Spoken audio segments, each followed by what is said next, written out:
Olá a todos os queridos irmãos e as irmãs, que a paz do nosso Senhor Jesus Cristo esteja com todos vocês. Deus abençoe poderosamente a sua vida. Eu sou o pastor Gabriel Santiago, eu venho aqui compartilhar uma palavra de Deus com vocês. Eu já estou com a minha Bíblia aberta na primeira epístola de Paulo aos Tessalonicenses. Capítulo 5, versículo 1. O título dessa mensagem é A Vinda do Senhor é certa e repentina. Olha o que diz aqui a palavra de Deus. Irmãos, relativamente aos tempos e às épocas, não há necessidade de que eu vos escreva, pois vós mesmo estáis inteirados com precisão de que o dia do Senhor vem como ladrão da noite.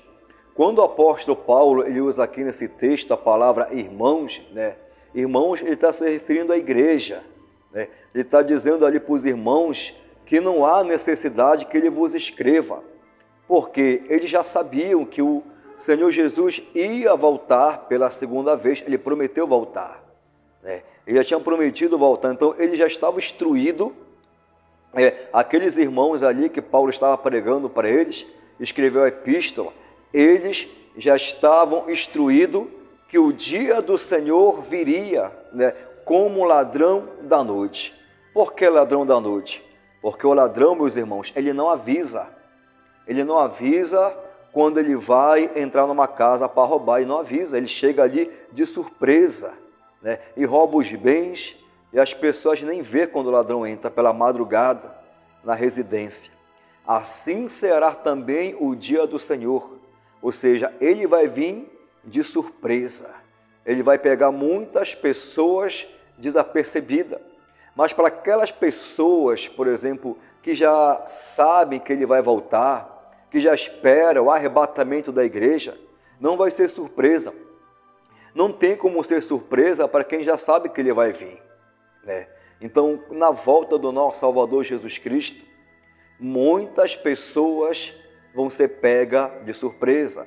Aquelas pessoas que não quiseram saber de Deus, que quiseram andar no caminho errado, aquelas pessoas que não aceitaram a Cristo como seu Senhor e Salvador da vida.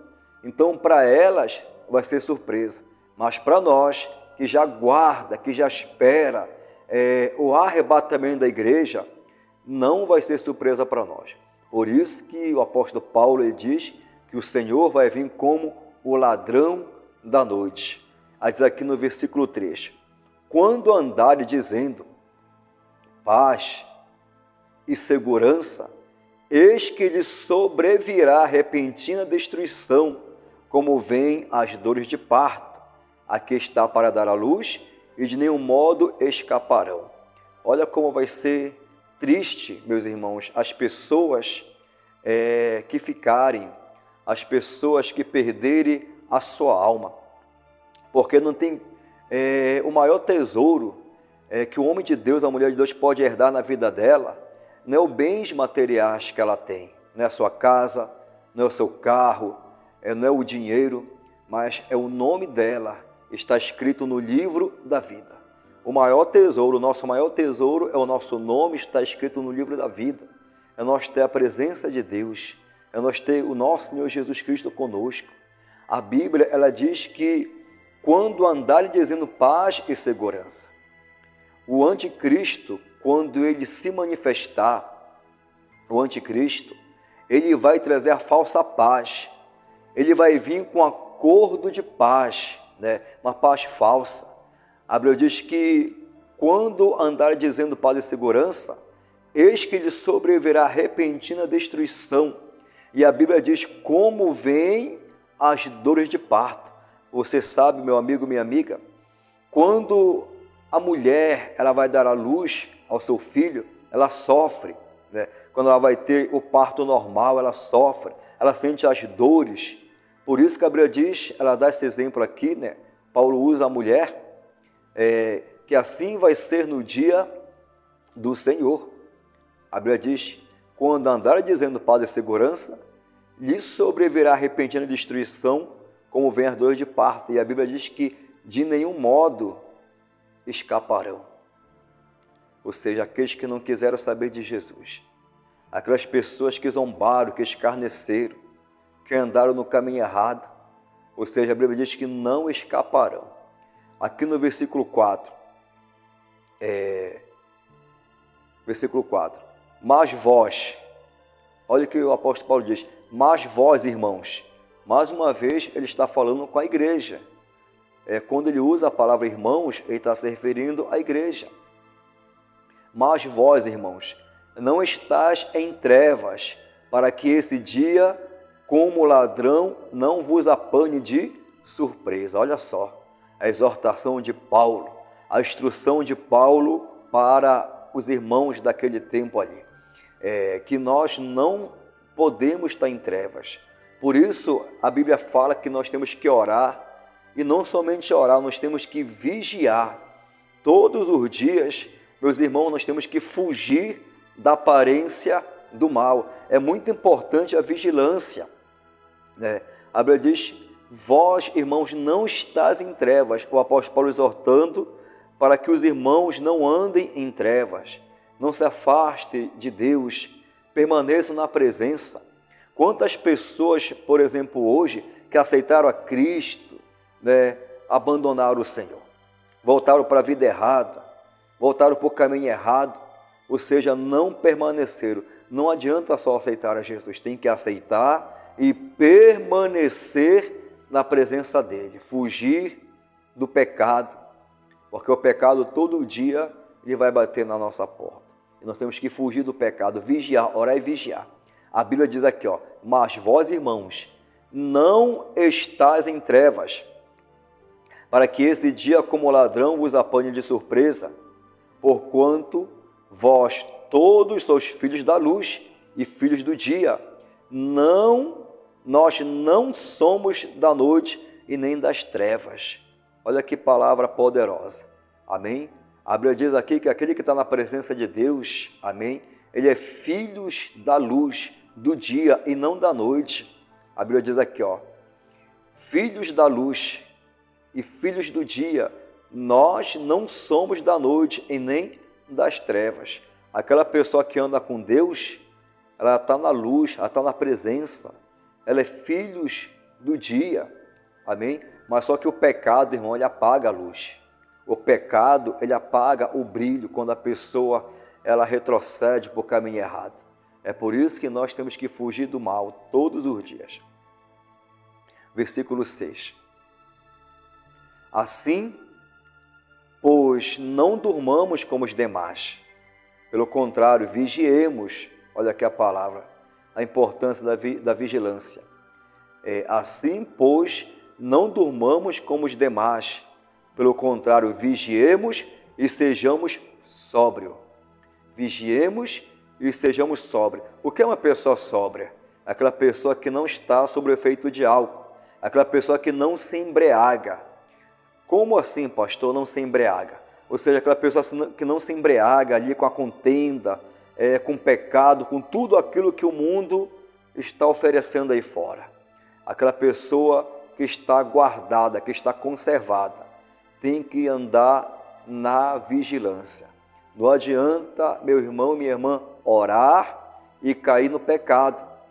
Não adianta a pessoa jejuar, ler a palavra de Deus todo dia e cair no pecado. Não, a Bíblia nos ensina a orar e vigiar. Fugir todos os dias da aparência do mal. Ser sóbrios, não estar embriagado com as coisas que o mundo oferece. Aqui no versículo 7, ora, os que dormem, dormem de noite. Os que se embriagam, é de noite que se embriagam. Nós, porém, que somos do dia, sejamos sóbrios, revestindo-nos da couraça da fé, do amor e tomando como capacete a esperança da salvação. Olha que palavra maravilhosa. Olha que palavra poderosa. Nós que aceitamos a Cristo, a Bíblia diz que nós somos do dia. Aquele irmão, aquela irmã que está na presença de Deus, que está guardada. Ou seja, a Bíblia diz que ela é do dia. Não sejamos sóbrios. E a Bíblia nos ensina aqui, revestindo-nos da couraça da fé. A fé, ela é como uma couraça. Por que a couraça? Para que serve a couraça? A couraça, ela era muito usada ali no tempo daquelas guerras antigas, dos soldados, né? Que servia como proteção ali para o peito, o peitoral da pessoa, para proteger o coração. Eles colocavam aquela couraça. Hoje não se usa mais couraça, se usa ali o soldado, o colete à prova de bala. Só que a Bíblia, meus irmãos, ela compara a fé como essa couraça. A fé, ela é como uma proteção para a mente da pessoa. Amém? A pessoa que tem a fé não vai haver dúvida, não vai haver negatividade, porque a fé, ela é a certeza. E a Bíblia diz que sem a fé é impossível agradar a Deus. Então a fé é como uma proteção para a mente daquela pessoa, para a nossa mente, para o nosso coração, contra os dardos inflamados do maligno. Porque onde mais Satanás ele trabalha é na mente da pessoa. A pessoa se afastar de Deus, abandonar a Deus. Então a fé, ela vem como uma proteção, como uma couraça, revestindo-nos da couraça da fé e do amor, e tomando o capacete da esperança da salvação. Olha só, amém? Tem que ser revestido da couraça da fé e do amor, amém? O amor é uma das virtudes do Espírito Santo, é o fruto do Espírito Santo e o amor. E a pessoa, quando ela ama, ela está cheia da presença de Deus. Amar a sua família, amar a Deus, em primeiro lugar, amar a Deus, porque a pessoa que ama a Deus, ela não vai viver na prática do pecado. A pessoa que ama a Deus, ela vai também amar o seu irmão. Ela não vai ter ódio dos irmãos, ela não vai ter raiva dos irmãos, não, porque Deus, ele é amor. Então, quando a pessoa, ela ama, ela está cheia de Deus. E a Bíblia nos ensina a nos se revestir do amor, amém? Amar aqueles que estão te perseguindo. Se tem alguém te perseguindo no teu trabalho, na tua casa, você tem que orar por ele, amar. A Bíblia diz que nós temos que amar os nossos inimigos e orar por aqueles que nos perseguem. Então, a pessoa que ama a Deus, a pessoa que tem aquela virtude do amor, ela vai agir de forma diferente. Ela vai amar, ela vai orar. E a Bíblia diz também aqui, tomando como capacete a esperança da salvação. O capacete é a proteção da cabeça, amém? A esperança da salvação. Quando a palavra usa aqui a esperança da salvação, salvação do quê? Também das nossas almas, amém? Que o Senhor Jesus, ele veio para salvar também as nossas almas, para que nós podemos ali herdar a vida eterna, herdar ali o reino de Deus. Aqui o versículo 9, porque Deus não nos destinou para a ira, mas para alcançar a salvação mediante nosso Senhor Jesus Cristo. Você pode ver aqui nesse versículo 9, que Deus não nos destinou para a ira. Que ira? O que vai acontecer na grande tribulação. Na grande tribulação, a ira do Todo-Poderoso, ela vai ser derramada. Mas a Bíblia diz que Deus, ele não nos destinou para a ira. Por isso que eu acredito que a igreja de Cristo, ela não passará pela grande tribulação. Ela não vai passar pela grande tribulação. A Bíblia diz aqui que Deus, ele não nos destinou para a ira. Vou ler mais uma vez aqui, versículo 9. Porque Deus não nos destinou para a ira, mas para alcançar a salvação mediante o Senhor Jesus Cristo. Olha só, ele não destinou a igreja para a ira, não, amém? Mas ele ali preparou a igreja para alcançar a salvação mediante nosso Senhor Jesus Cristo. Nós só podemos ser salvos mediante a Cristo, amém? Por isso que a Bíblia fala em João 14, versículo 6. Disse-lhe Jesus, eu sou o caminho, eu sou a verdade e a vida. Ninguém vem ao Pai a não ser por mim. Ou seja, é por intermédio do nosso Salvador Jesus Cristo que nós podemos ser salvos, quando aceita a Cristo, quando entrega a vida para Ele e permanece na presença dEle. Amém? É por intermédio dEle que o homem vai ser salvo. Outro nome não pode salvar. Não existe, meus irmãos, outro nome aqui na terra, no céu, abaixo da terra, que possa nos salvar. A Bíblia, ela diz que o Pai, o Todo-Poderoso, Ele deu toda a autoridade ao Filho. Amém? O Filho tem autoridade para julgar. O Filho tem autoridade para nos salvar da ira de Deus. A igreja não foi destinada para a ira que vai acontecer no período da grande tribulação. Ele não destinou a igreja para a ira, não, mas ele preparou a igreja para alcançar a salvação. E como é que o homem alcança a salvação? Como é que as pessoas podem alcançar a salvação? Aceitando Jesus e permanecendo, porque Ele é a porta estreita. A porta estreita é Cristo, meu irmão. O caminho é estreito. Amém? O mundão aí, ó, ele vai te apresentar a porta larga, mas é você que escolhe se você quer a porta larga ou se você quer a porta estreita. Lembrando que a porta estreita, ela é Cristo. Mas aqui no versículo 10, que morreu por nós, para que vigiemos, que durmamos, vivamos em união com Ele, com Cristo. Amém?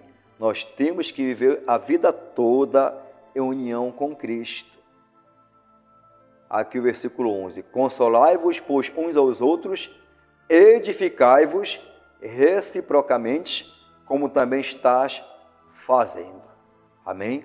Todos os dias nós temos que edificar a nossa vida mediante a palavra de Deus, mediante a oração e fugir da presença de mal, porque o povo de Deus é um povo separado. Amém? O povo de Deus é um povo separado do mundo, separado do pecado, de tudo aquilo que não agrada a Deus. Eu vou encerrar essa mensagem, mas medita nela, guarda essa palavra no teu coração. Eu tenho toda a certeza, meu amigo e minha amiga, que esta palavra ela já te abençoa. Medita nela. Deus te abençoe. Fiquem todos na graça e na paz do nosso Salvador Jesus Cristo.